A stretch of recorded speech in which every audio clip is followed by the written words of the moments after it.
Kembali lagi di Cerita Cinta Channel. Jangan lupa like, comment, and subscribe ya. Terima kasih. Leon menatap wajah Anna yang terlihat damai dalam tidurnya. Anna tertidur miring dan tak sengaja menghadap Leon. Dan sudah 3 hari Anna terkurung di dalam apartemen Leon.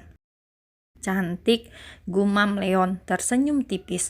Senyum langka yang hampir tidak pernah ada orang yang melihatnya. Anna menggeliat dalam tidurnya. Perlahan, Anna mulai menerjapkan kedua matanya. "Ya!" teriak Anna ketika ia melihat manik mata berwarna biru tengah menatapnya dengan tajam dengan posisi tertelungkup. Anna segera mendudukkan diri dan menatap Leon dengan kesal. "Apa yang kau lakukan?" teriak Anna sambil memperhatikan pakaiannya. Dirinya takut jika Leon mengambil kesempatan dalam kesempitan. Tadi malam kedua manusia berbeda gender itu memutuskan untuk berbagi ranjang. Lebih tepatnya, Anna yang menyuruh Leon untuk tidur di atas tempat tidur karena gadis itu merasa kasihan kepada Leon yang harus tidur di atas sofa sempit setiap malam. Masih utuh batin Anna. "Hei, aku ini pria bermoral dan tidak mungkin aku mengambil kesempatan dalam kesempitan," ucap Leon lalu beranjak dari tempat tidur. "Bisa jadi kan kau memanfaatkan keadaan, apalagi kau tidak memakai baju," ucap Anna terdengar masih curiga. Ya, wajar jika Anna mempunyai pemikiran seperti itu, karena kondisi Leon sedang tak memakai bajunya. Pria itu hanya mengenakan celana pendek saja.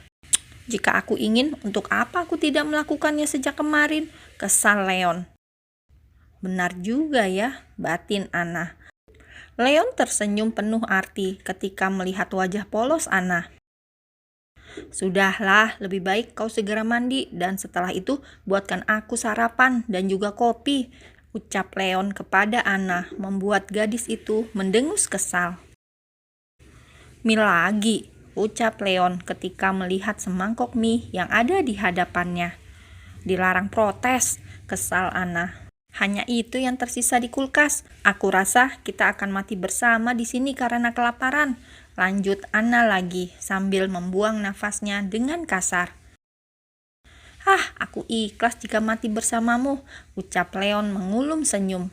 "Cih, aku yang ogah," ketus Anna lalu mulai memakan mie-nya dengan perasaan kesal. "Aku curiga denganmu. Apa jangan-jangan kau memang merencanakan semua ini?" tanya Anna penuh selidik.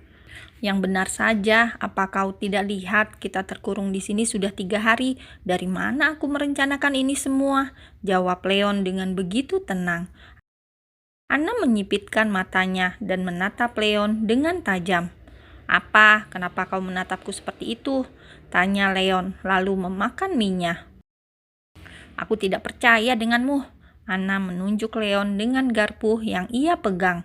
"Jika kau ketahuan berbohong, awas saja akan kucincang habis tubuhmu itu," ucap Anna sambil menatap tajam Leon. Glek, Leon menelan mie yang ada di tenggorokannya dengan susah payah. Baru kali ini Leon merasa takut kepada seseorang dan sialnya orang tersebut adalah Anna. "Kau takut?" "Cih, seorang Leon tidak pernah takut terhadap apapun. Dan kau tahu kan siapa diriku sebenarnya?" ucap Leon. "Aku lupa jika aku adalah ketua mafia Black Devil," ucap Anna dengan santai. "Jadi seharusnya kau yang takut padaku," ucap Leon kepada Anna.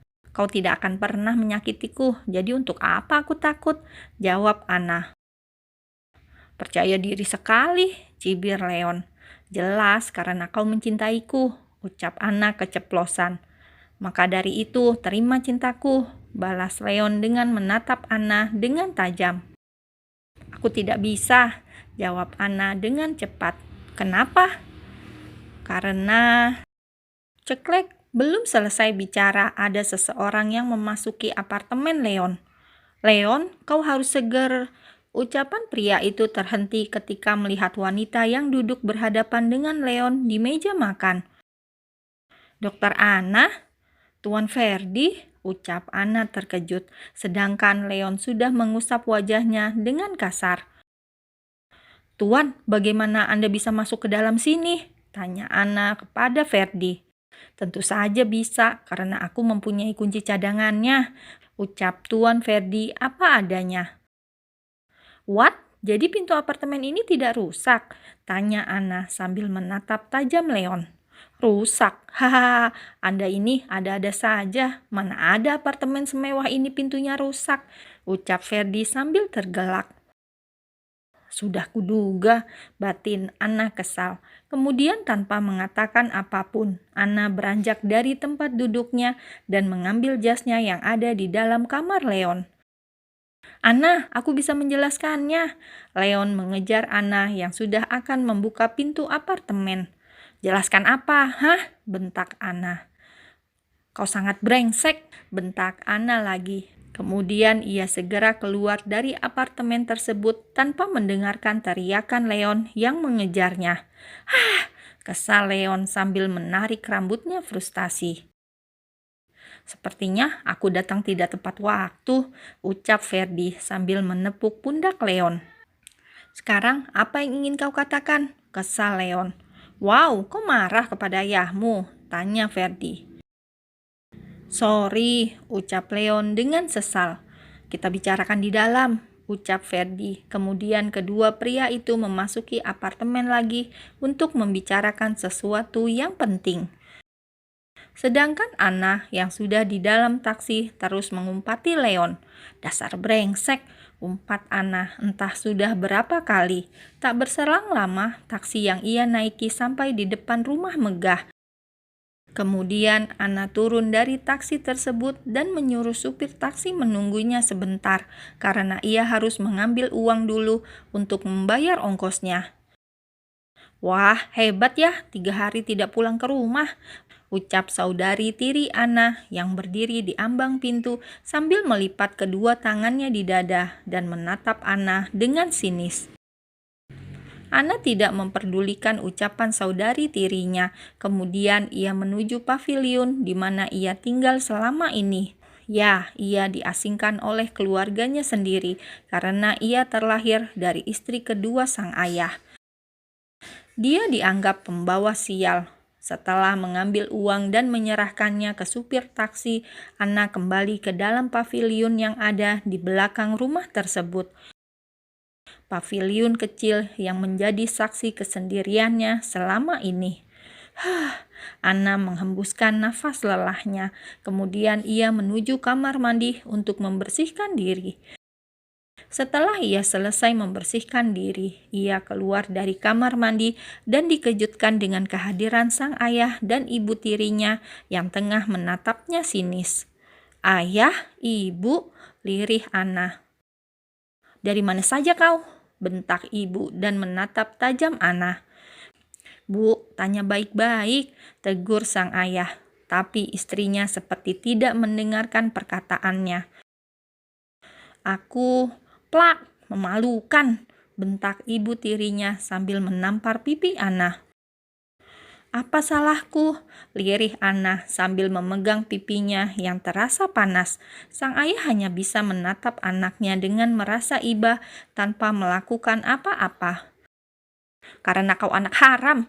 Oh, aku tahu kau tidak pulang ke rumah karena menjual tubuhmu, bukan? Sama seperti ibumu. Jalang," tuduh ibu tirinya. Anna mengepalkan tangannya dengan erat. Ingin rasanya ia merobek mulut ibu tirinya itu. "Anda boleh menghinaku, tapi jangan pernah menghina ibuku," sentak Anna tidak terima sambil menunjuk wajah ibu tirinya. "Anna," bentak sang ayah. "Tidak puaskah kalian menyakitiku selama ini?" Anna berucap sambil menatap ayahnya dengan air mata yang bercucuran. "Selama ini aku berjuang untuk membuat kalian bangga dengan segala prestasiku, tapi kalian sama sekali tidak pernah melihatnya," ucap Anna terisak. "Apa salahku?" teriak Anna histeris. "Itu karena kau terlahir dari rahim seorang jalang," sahut ibu tirinya murka.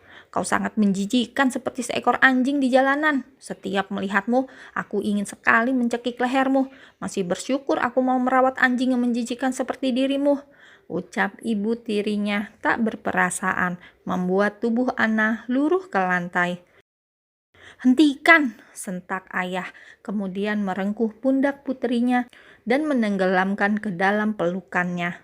"Kau ingin membela anak sialan ini?" bentaknya sambil menunjuk Anna. "Sudah cukup dengan perlakuan kalian selama ini. Anna juga anakku dan darah dagingku, ingat itu." Baru kali ini ayah berani melawan istrinya. Bukannya ia tidak berani, melainkan ia masih merasa bersalah dengan kesalahan masa lalunya yang menyakiti istri dan putrinya. "Tapi dia berasal dari madumu. Demi Tuhan, aku tidak akan pernah menerima dia di kehidupanku. Karena dia dan ibunya, putriku menjadi kehilangan kasih sayang seorang ayah selama bertahun-tahun," ungkap ibu sambil menunjuk wajah Anna.